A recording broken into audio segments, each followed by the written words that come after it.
आप सब आशा करते होंगे आप बिल्कुल ठीक है। आज का जो मेरा वीडियो रहेगा इसमें हम पढ़ेंगे मेमोरी के बारे में। किसके बारे में? मेमोरी के बारे में पढ़ेंगे।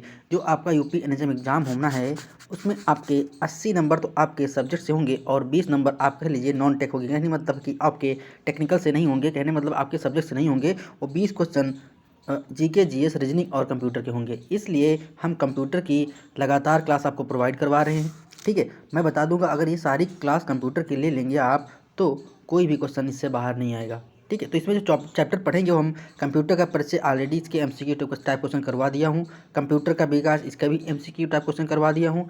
इनपुट आउटपुट इसके भी करवा दिया हूँ। और आज मेरा जो चैप्टर रहेगा मेमोरी, इसके बारे में जो भी एमसीक्यू टाइप क्वेश्चन बनते हैं उसको बताएंगे। साथ ही साथ हम आपको कुछ एक्स्ट्रा चीज़ें बताएंगे जो हमारे मुँह द्वारा सुनी जानी है, वो इंपॉर्टेंट होंगी। ठीक है, तो चलिए स्टार्ट करते हैं आज का वीडियो बिना किसी देरी के। अगर आप हमारे चैनल पर नए हैं तो प्लीज़ चैनल को लाइक करिए, शेयर करिए, सब्सक्राइब करिए और देखते रहिए हमारे यूट्यूब चैनल एग्जाम आरजू क्लासेस। देखते हैं आज का पहला क्वेश्चन।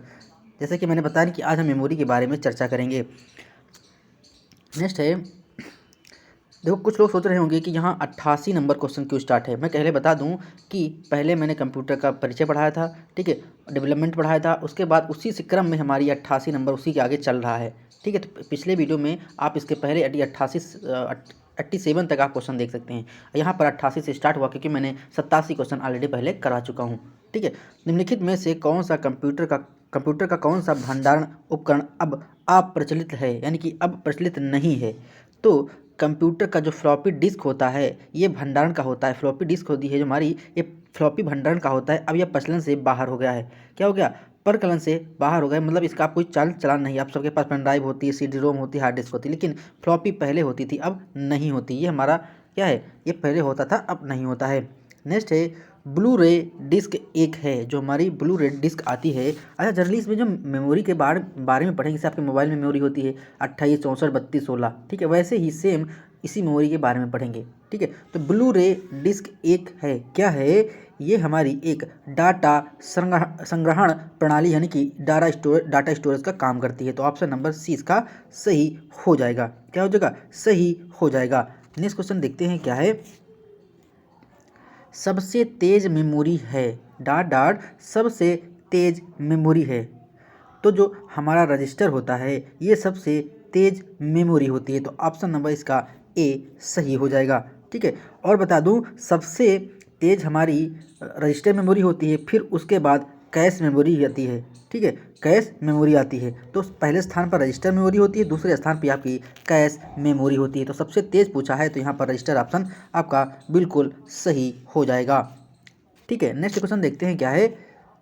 निम्न में कौन सा सेकेंडरी मेमोरी से संबंधित नहीं है? क्वेश्चन को पूरा पढ़ना है क्योंकि आपके पास एग्जाम में समय बहुत ज़्यादा रहेगा। कोई दिक्कत नहीं, समय का इशू नहीं रहता है, आप सारे क्वेश्चन आराम से कर ले जाएंगे। तो निम्न में से कौन सा सेकेंडरी मेमोरी से संबंधित नहीं है? तो हमारी होती है प्लॉटर। प्लॉटर क्या होती है? एक सेकेंडरी मेमोरी से संबंधित नहीं होती है या एक हार्डवेयर डिवाइस होती है। प्लॉटर क्या होता है? एक हार्डवेयर डिवाइस होता है। अच्छा, हार्डवेयर और सॉफ्टवेयर क्या होता है? जिसे हम छू लेते हैं वो हमारा हार्डवेयर होता है। जैसे मोबाइल हो गया, ये हमारा हार्डवेयर हो गया, और इसके अंदर जो ऐप्स होते हैं वो हमारे सॉफ्टवेयर होते हैं। हम ऐप्स को नहीं छू पाते हैं। ठीक, जैसे आपका फोटोकॉपी मशीन क्या है? फोटोकॉपी मशीन आपका एक हार्ड डिवाइस है, हार्डवेयर है। ठीक, तो हार्डवेयर को हम टच कर लेते हैं और सॉफ्टवेयर को टच नहीं कर पाते हैं। तो यहाँ पर नहीं पूछा है, तो ऑप्शन नंबर सी प्लॉटर क्या होता है? ये प्लॉटर एक हार्डवेयर डिवाइस है। ठीक है, नेक्स्ट देखेंगे क्या है। CMOS का फुल फॉर्म क्या है, यानी कि CMOS का फुल फॉर्म क्या है? पहली बात तो मैं आपसे कह रहा हूँ कि कंप्यूटर टॉपिक में फुल फॉर्म बहुत ज़्यादा पूछे जाते हैं। कंप्यूटर जो सब्जेक्ट होता है इसमें फुल फॉर्म बहुत पूछे जाते हैं। इसलिए मैंने पहले ही वीडियो में आपसे बताया था कि आप जितने भी फुल फॉर्म आएंगे वीडियो में, आपको एक जगह कॉपी पर एक पेज पर लिखना है। कहाँ लिखना है? कॉपी पर एक पेज में लिखना है। ठीक है, और जब चीज़ें एक जगह होंगी तो आपको याद करने में भी आसानी होगी और आपको तरीका भी अच्छा लगेगा। तो यहाँ पर CMOS का फुल फॉर्म पूछा है, तो इसका जो फुल फॉर्म होता है कंप्लीमेंट्री, लिख लीजिए, complementary metal oxide semi conductor. क्या होती है? C for complementary, M for metal, O for oxide, C for semi conductor. तो आप इसको लिख लीजिए, और हिंदी में इसका जो अर्थ होता है वो होता है बैटरी चालित मेमोरी चिप। तो ऑप्शन नंबर ए आपका करेक्ट हो जाएगा। नेक्स्ट क्वेश्चन देखेंगे क्या है। MMU का विस्तार क्या है, यानी कि मैंने फिर बताया कि आपको शॉर्ट फॉर्म जो मिलेंगे उनको बिल्कुल लिख लीजिए। तो MM का जो फुल फॉर्म होता है वो हमारा होता है मेमोरी मैनेजमेंट यूनिट। क्या होता है? मेमोरी मैनेजमेंट यूनिट, ये हमारा MM का फुल फॉर्म होता है। तो देख लीजिए ऑप्शन यहाँ पर कहाँ मैच कर रहा है, option number B memory management unit इसका आंसर हो जाएगा। नेक्स्ट क्वेश्चन देखते हैं क्या है। उच्च कंप्यूटर में इस्तेमाल जाने वाली उच्च गति की मेमोरी का नाम क्या होती है? जो हमारे उच्च कंप्यूटर के होते हैं उनमें जो मेमोरी यूज की जाती है उसे हम कैचे मेमोरी बोलते हैं। क्या बोलते हैं? कैचे मेमोरी बोलते हैं। तो ऑप्शन नंबर इसका ए सही हो जाएगा।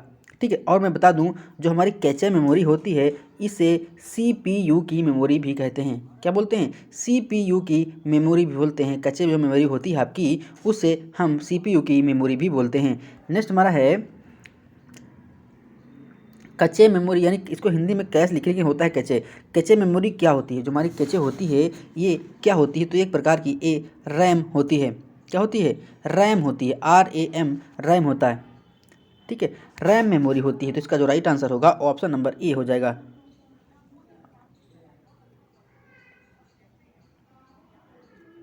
नेक्स्ट देखेंगे क्या है। कंप्यूटर सिस्टम में कैचे का प्रयोग बढ़ाता है। जो आपके कंप्यूटर सिस्टम में कैचे होता है वो किस चीज़ को बढ़ाता है? तो वो जो होता है हमारी मेमोरी तक मेमोरी तक पहुंच बढ़ाने हेतु उपलब्ध स्पीड प्रोवाइड करवाता है। क्या कहता है? ये मेमोरी तक पहुंचने में उपलब्ध स्पीड को बढ़ाता है। तो ऑप्शन नंबर इसका सी सही हो जाएगा। ऑप्शन नंबर सी यही हमारा कैचे होता है। कैचे में मोबाइल में भी होता है, आपने देखा होगा कि कैचे हम साफ करते हैं। ठीक है, तो हमारा ऑप्शन नंबर सी हमारा सही हो जाएगा। नेक्स्ट है एक कॉम्पैक्ट डिस्क में किस तकनीकी का इस्तेमाल किया जाता है? जिन्हें हमको कॉम्पैक्ट डिस्क होती है उसमें किस तकनीकी का उपयोग किया जाता है? तो उसमें जो हम तकनीकी उपयोग करते हैं वो हमारी लेजर तकनीकी होती है। कौन सी? लेजर तकनीकी होती। ऑप्शन नंबर 20 का सही हो जाएगा। ठीक है, ऑप्शन नंबर इसका ए सही हो जाएगा। और मैं बता दूं आपने जो कॉम्पैक्ट डिस्क आती है सबसे पहले जो बनाई थी वो हमारी एक कंपनी थी फिलिप्स और सोनी कंपनी, आपने सुना होगा। तो फिलिप्स और जो सोनी कंपनी थी सन 1982 ईस्वी में आपके कॉम्पैक्ट डिस्क का निर्माण किया था। 1982 ईस्वी में सोनी और फिलिप्स कंपनी की जो कंपनी थी वो कॉम्पैक्ट डिस्क का निर्माण की थी। तो ऑप्शन नंबर इसका भी सही हो जाएगा। मैंने बता दिया एडिशनल चीज़ें कि कॉम्पैक्ट डिस्क की ये सोनी और फिलिप्स कंपनी 1982 में बनाई थी कॉम्पैक्ट डिस्क को। नेक्स्ट क्वेश्चन देखेंगे क्या है। कंप्यूटर के निर्माता उपयोगकर्ता द्वारा एक बार प्रोग्राम किए जाने के बाद निम्नलिखित में से किसे संशोधित नहीं किया जा सकता? किसे संशोधित नहीं किया जा सकता? तो ऑप्शन नंबर डी ROM यानी कि रीड ओनली मेमोरी जो होती है ये हमारी एक प्रकार की स्थायी मेमोरी होती है। तो ऑप्शन नंबर डी इसका सही हो जाएगा। इससे हम मान लो अगर कोई डाटा फीड कर दिए तो उसे हम संशोधित नहीं कर सकते। तो ऑप्शन नंबर इसका डी सही हो जाएगा। ROM यानी कि रीड ओनली मेमोरी ये हमारी एक प्रकार की स्थायी मेमोरी होती है। ठीक है, और क्या होता है इसमें जो हमारी सूचनाएं होती हैं वो बहुत जल्दी अपने आप स्वयं नष्ट नहीं होती हैं। ठीक है, और इससे एक दूसरा नाम दिया गया है उसका नाम होता है इससे जो दूसरा एक नाम है उसका नाम होता है सेमी कंडक्टर मेमोरी। तो इसका दूसरा नाम है सेमी कंडक्टर मेमोरी। अच्छा, जो हम आपको मुंह से बोलते हैं अगर आपको लगता है कि हमारे लिए इम्पोर्टेंट है तो आप उसको कॉपी में नोट डाउन कर लीजिए। अगर आपको लगता है इंपॉर्टेंट नहीं है तो कोई बात नहीं, आप बिल्कुल फ्री हैं, मन चाहे तो लिखें मन चाहे तो ना लिखें। ठीक है, जब आपके एग्जाम में आएगा तब पता चलेगा कि क्या होता है इंपॉर्टेंस। ठीक है, तो आपको जो अच्छा लगता है लिखिए और बिल्कुल शॉर्ट नोट बनाइए, बिल्कुल शॉर्ट, हैवी और लेंथी नोट नहीं बनाना है, बिल्कुल शॉर्ट नोट बनाना है जिससे आपको पढ़ने में आसानी हो एग्जाम टाइम में। क्योंकि आप जब हैवी और लेंथी नोट बना लेंगे तो आपको बोर लगता है कि हाय मुझे तो इतना पढ़ना है। तो आप बिल्कुल शॉर्ट नोट बनाएंगे तो आपके अंदर थोड़ा अच्छा भी लगता है कि हम पढ़ें। ठीक है, और सुंदर नोट बनाइए। नेक्स्ट हमारा है कंप्यूटर की शब्दावली भाषा में प्राथमिक संचयन का अर्थ है, यानी कि प्राथमिक जो संचयन होता है उसका अर्थ क्या होता है? तो उसका होता है रैंडम एक्सेस मेमोरी, यानी कि रैम का फुल फॉर्म होता है। एक होता है रैम, एक होता है रोम। रैम का होता है रैंडम एक्सेस मेमोरी और रोम का होता है रीड ओनली मेमोरी। ठीक है, यही हमारा कभी जनरली पूछा जाता है एग्जाम में कि रैम और रोम का फुल फॉर्म बताओ। तो यहाँ पूछा है कंप्यूटर की शब्दावली भाषा में प्राथमिक संचयन का अर्थ है जो प्राथमिक संचय होता है हमारा रैंडम एक्सेस मेमोरी करती है, रैम करती है। तो ऑप्शन नंबर बी हमारा सही हो जाएगा। RAM is the right answer. ठीक है, नेक्स्ट है कंप्यूटर शब्दावली में प्राथमिक स्टोरेज क्या उल्लेखित करता है? कंप्यूटर शब्दावली में प्राथमिक स्टोरेज क्या उल्लेखित करता है? तो ऑप्शन नंबर ए है हार्ड डिस्क ड्राइव, ये भी बिल्कुल सही है, उल्लेखित करता है रैंडम एक्सेस को मैं बता रहा हूँ, सॉरी, पूछा है शब्दावली में, तो कंप्यूटर शब्दावली में प्राथमिक स्टोरेज क्या उल्लेखित करता है, वो हमारा रैंडम एक्सेस मेमोरी को उल्लेखित करता है। तो ऑप्शन नंबर बी हमारा करेक्ट हो जाएगा। Option number B is the right answer. Next question क्या है, अल्पकालिक मेमोरी के रूप में रैम का उपयोग किया जाता है, यानी कि अल्प समय के लिए रैम का उपयोग किया जाता है। किस लिए किया जाता है, क्योंकि यह परिवर्तनशील होता है, इसमें कोई भी चेंज नहीं होता अपने आप, तो यहाँ पर रैम का उपयोग किया जाता है। तो ऑप्शन नंबर ए हमारा आपके मोबाइल में आपने सुना होगा, आपके मोबाइल में रैम कितनी है, रोम कितनी है। जब आप मोबाइल लेने जाते हैं तो सोचते हैं वहाँ 2 GB का रैम है, 4 GB का रैम है, 8 GB की रैम है, 16 GB का रैम है, तो पूछते हैं कि रैम रोम कितना है। तो वही चीज़ हमारी है। रैम मतलब जो रैम और रोम होता है ये स्टोरेज का साधन होता है, एक प्रकार का स्थायी साधन होता है, इसमें आप डाटा अपने आप डिलीट नहीं होता है। ये हमारी स्थायी मेमोरी के फंक्शन होते हैं, उपकरण होते हैं। नेक्स्ट हमारा है, निम्नलिखित में से कौन सा विकल्प द्वितीय भंडारण नहीं है। क्वेश्चन को पूरा पढ़ना है, नहीं है पूछा है, तो इसमें हो जाएगा ऑप्शन नंबर ए। जो रैम होती है, अभी मैंने डिस्कस किया था, ये द्वितीय भंडारण का उपकरण नहीं होता, ये प्राथमिक उपकरण का भंडारण होती है। तो ऑप्शन नंबर ई हमारा सही हो जाएगा। रैंडम एक्सेस मेमोरी इसका फुल फॉर्म होता है। ठीक है, हिंदी में से शायद एक त्वरित मेमोरी की संज्ञा देते हैं, त्वरित मेमोरी, त्वरित मतलब तुरंत। नेक्स्ट हमारा है, कंप्यूटर में स्टोरेज से संबंधित रैम का पूरा फुल फॉर्म क्या है। मैंने बताया ना कि रैंडम एक्सेस मेमोरी इसका फुल फॉर्म होता है। ठीक है, और रैंडम एक्सेस का पूरा नाम होता है, इसको आप अच्छे से लिख लीजिएगा। Option number is the right answer. इसे फुल फॉर्म में से कंप्यूटर में फुल फॉर्म बहुत पूछे जाते हैं। नेक्स्ट हमारा है, CD रोम का है, जो CD रोम है ये क्या है, ये हमारा एक प्रकार का स्टोरेज डिवाइस होती है। क्या होती है, स्टोरेज डिवाइस होती है। और CD रोम का फुल फॉर्म जो होता है compact disc read only memory, compact disc read only memory, compact disc read only memory, ये उसका फुल फॉर्म होता है। ये हमारी एक प्रकार की क्या है, स्टोरेज डिवाइस होती है। तो ऑप्शन नंबर डी इसका करेक्ट हो जाएगा। नेक्स्ट क्वेश्चन देखते हैं क्या है, निम्नलिखित में से कौन सा उपकरण स्टोरेज डिवाइस नहीं है, कौन सा स्टोरेज डिवाइस नहीं है। तो यहाँ पर जो मोडेम होता है ये प्रकार का स्टोरेज डिवाइस नहीं हो पाती। CD, flash drive, hard disk, ये हमारी स्टोरेज के साधन होती है। बाकी जो मोडेम होता है ये स्टोरेज का साधन नहीं होता है। ये मोडेम जो होता है ये जनरली इंटरनेट प्रोवाइड करवाता है। क्या होता है, इंटरनेट को प्रोवाइड करवाता है हमारा मोडेम। ठीक है, तो जो हमारा मोडेम होता है इंटरनेट को प्रोवाइड कराता है, ये हमारा स्टोरेज का डिवाइस नहीं होता। तो ऑप्शन नंबर डी इसका करेक्ट हो जाएगा। नेक्स्ट क्वेश्चन देखते हैं, कंप्यूटर का वह भाग जहां आंकड़े तथा विनिर्देश संचित किए जाते हैं, विनिर्देश संचित किए जाते हैं, उसे हम क्या बोलते हैं, उसे हम मेमोरी यूनिट की संज्ञा देते हैं, उसे हम मेमोरी यूनिट की संज्ञा देते हैं। तो ऑप्शन नंबर इसका सी सही हो जाएगा। मैं बता दूं 15 दिसंबर से आपको यूपी एनएचएम की जो वैकेंसी आई थी 17,291 पोस्ट के लिए, उसकी हम क्लासें आपको यूट्यूब चैनल पर प्रोवाइड करवाएंगे। ठीक है, उसमें आपकी एएनएम की तैयारी होगी, स्टाफ नर्स की तैयारी होगी, और लैब टेक्नीशियन तथा जो हमारे फार्मासिस्ट हैं उनकी भी तैयारी होगी। उसमें से जो आपके 80 क्वेश्चन आना है, आपके सब्जेक्ट से आना है, और 20 नंबर का GK GS reasoning plus computer रहेगा, उसकी भी हम तैयारी साथ साथ करवाएंगे। ये मान के चलिए यूपी एनएचएम जो होता है बहुत जल्दी एग्जाम कंडक्ट करवाता है। आपका देखिएगा ये फरवरी तक आपका एग्जाम हो जाएगा, बहुत जल्दी एग्जाम कंडक्ट करवाता है। और फरवरी के एग्ज़ाम के होने के बाद जब आप एग्ज़ाम देंगे ऑनलाइन, उसके लगभग 7 या 8 दिन के बाद आपका आंसर की आता है, और 1-1.5 महीने में आपका वो एग्ज़ाम का जो रिजल्ट आता है, उसके बाद जुलाई में समझ लीजिए आपकी ज्वाइनिंग हो जाएगी। बहुत फास्ट काम यूपी एनएचएम का रहता है। ठीक, तो आप तैयारी ज़बरदस्त रखिए, आपके पास 2 ही मंथ का मौका है, अच्छे से कर ले जाइएगा, आपका एग्ज़ाम निकल जाएगा, क्योंकि ज़्यादा कट ऑफ एग्ज़ाम नहीं आता है। नेक्स्ट हमारा है, इसको क्वेश्चन को थोड़ा अच्छे से पढ़िएगा। ASCII कोडिंग ने कंप्यूटर के उपयोग के लिए अंग्रेजी वर्णमाला एवं चिन्ह द्विआधारी कूट को निश्चित किया है, जो विश्व के करीबन सभी भाषाओं के लिए कोड निश्चित करता है, और 1 लाख संपीड़कों से भी अधिक चिन्हों को भी निश्चित करता है। इस मानक में डॉट को क्या कहते हैं, उसे हम बोलते हैं यूनिकोड। जो हमारा यूनिट कोड होता है उसमें सबके अलग अलग कोड होते हैं। तो ऑप्शन नंबर बी हमारा सही हो जाएगा।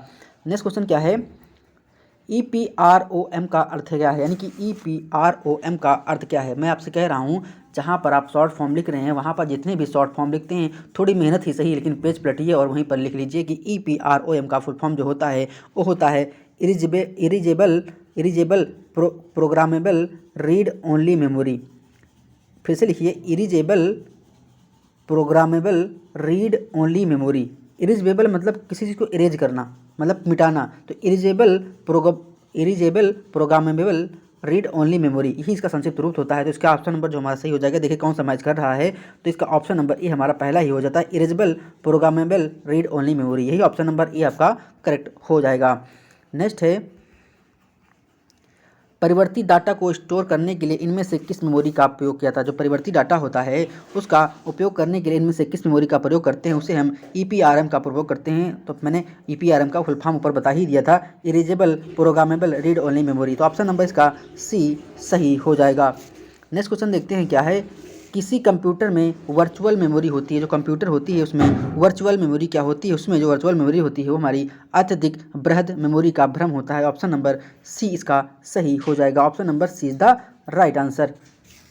नेक्स्ट क्वेश्चन क्या है, निम्न में से कौन सा संग्रहण साधन दृढ़ स्थायी रूप से स्थापित चुंबकीय डिस्क का उपयोग डाटा या सूचना संग्रहण हेतु करता है। तो इसका करता है वो हमारी फ्लॉपी डिस्क होती है, मैंने क्वेश्चन पहले ही बता दिया था। तो ऑप्शन नंबर ए हमारा सही हो जाएगा। नेक्स्ट क्वेश्चन क्या है, एक माइक्रो प्रोसेसर में 24 एड्रेस लाइन तथा 32 डाटा लाइन है। यदि यह माइक्रो प्रोसेसर 10 बिट्स वाला अपकोड का प्रयोग करता है तो मेमोरी बफर रजिस्टर का आकार कितना होगा। तो जो बफर रजिस्टर का आकार होता है वो हमारा 32 बिट का होता है। ऑप्शन नंबर सी हमारा सही हो जाएगा, 32 बिट्स का होता है। कौन सा 32 बिट का होता है, ऑप्शन नंबर सी हमारा राइट हो जाएगा। नेक्स्ट क्वेश्चन है, इनमें से कौन सा कंप्यूटर निर्माण में कोई शब्द आकार नहीं है। कंप्यूटर नहीं पूछा है। देखो आप जब लेने जाते हैं तो आपका जनरली जो कंप्यूटर हो लैपटॉप होता है वो 16 बिट में मिलेगा, 28 बिट में नहीं मिलेगा, 8 बिट में मिलेगा और आपका 64 बिट में मिलेगा। ठीक, 28 बिट में नहीं जनरली आता है। देखो जो होता है लगभग, देखिए 8 का मैंने दुगुना किया 16, 16 का दुगुना किया, मतलब इससे चलता है, 16 के टर्म में चलता है हमेशा। तो आप जब कंप्यूटर लैपटॉप लेने जाते हैं वहाँ पर उससे बात करते हैं कि मुझे 8 बिट का, 16 बिट का या 24 बिट का कंप्यूटर दीजिए, लैपटॉप दीजिए, तो वहाँ पर 28 बिट की कोई काम नहीं होता है। तो ऑप्शन नंबर डी नहीं पूछा है, तो ऑप्शन नंबर डी आपका सही हो जाएगा, option number D is the right answer. ये छोटा सा वीडियो था। नेक्स्ट वीडियो में हम पढ़ेंगे डिजाइन टूल्स एवं प्रोग्रामिंग भाषाएं, जो हमारा कंप्यूटर का अगला टॉपिक रहेगा। अगर आप हमारे चैनल पर नए हैं तो प्लीज़ चैनल को लाइक करिए, शेयर करिए, सब्सक्राइब करिए और देखते रहिए हमारा एग्जाम आजू क्लासेज यूट्यूब चैनल। मिलते हैं नेक्स्ट वीडियो में। धन्यवाद, शुक्रिया, आपका दिन शुभ हो, मंगलमय हो।